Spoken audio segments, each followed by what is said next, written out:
Hello everyone and welcome back to another video from Apps Academy. In this video, I'm going to show you how to remove light glares from your photos in Snapseed. So let's get started right away.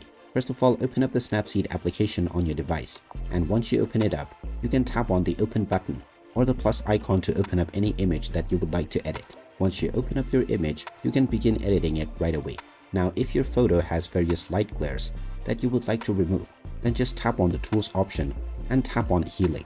From the Healing tab, you can directly tap on the light source in order to remove it from your photo. And if you have these rays that is sticking out from your light source, then you can simply swipe using your brush towards the direction of this flare. And this will now work AI in order to remove these light streaks right away. You can give a few final touch-ups in order to fix some minor mistakes. And once you are done, you can tap on the tick mark at the bottom right corner.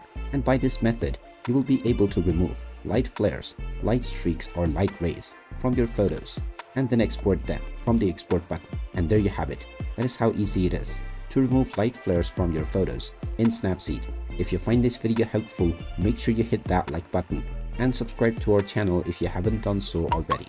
Also ring that notification bell to never miss another update from us. Thank you for watching and I will see you again in the next video.